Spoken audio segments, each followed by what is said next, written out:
So hello guys welcome to my new blog. सबैलाई फेरि भेट बसेको शुभकामना भन्न चाहन्छु। आज चाहिँ मैले थुकुम एकछिन होइन, आज चाहिँ हामीले घरमा खाना पकाउन लाग्छ। आज चाहिँ फुलपातीको दिन हो, सबैलाई ह्याप्पी दसैँ। म तपाईँलाई हाम्रो घरमा पकाएको देखाउँछु। हाम्रो फ्यामिली हुनुहुन्छ यहाँ। मम्मी के हो भन्नु त? यो तिल हो। ए कति किलो माछा? मासु 7 केजी मासु छ। यहाँ आलु छ। सानो धनियाँ केलाउँदै हुनुहुन्छ। हाम्रो चाहिँ अम्बा बाबा चाहिँ मैले चाहिँ 2 पोको हालिसक्यो। अर्को 1 पोको पनि छ।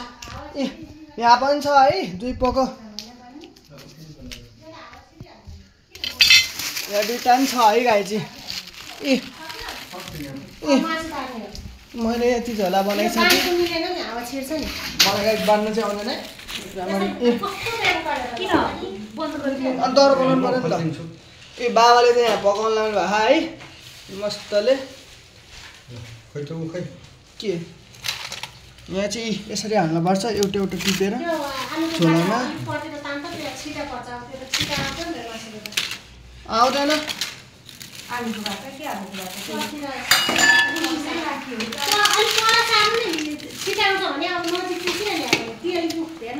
पछाडि राख्नु न।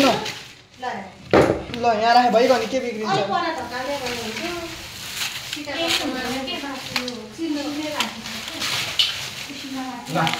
मिस्टेक भइगयो नि मेरो। के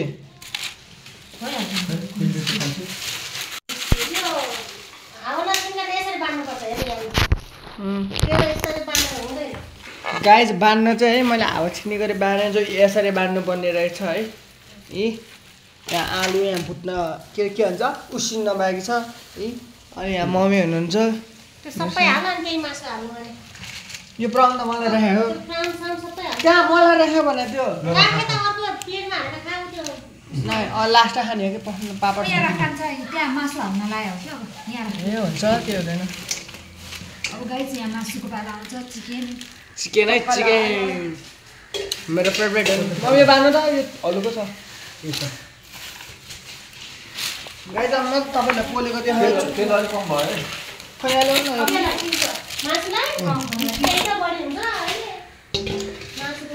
ल मासु यहाँ बाबाले भुट्ने कि सानमाले भुट्ने? गाइज अब यहाँ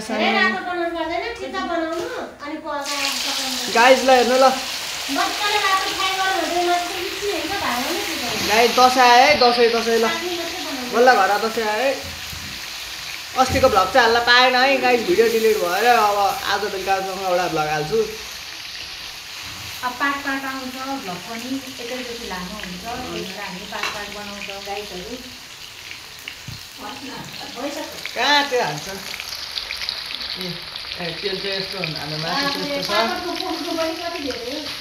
पाकरको पोको चाहिँ 1 2 3 4 पोको छ। प्राउनको चाहिँ 1 पोको छ, किनकि प्राउन थोरै प्राउन धेरै मन पराउँदैन नि त मान्छेले। बाबाले चाहिँ के लाउनु लानु भएको बाहिरको भ्यू म तपाईँलाई देखाउँछु। यहाँ पर्दैन उता हेर्नुहोस् गाइस, त्यहाँ खस सब ढालिसक्यो ऊ।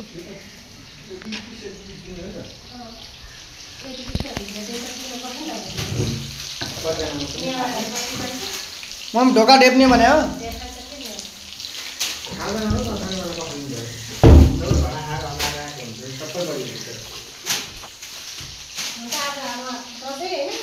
ल गाइस आजलाई यति है भ्लग।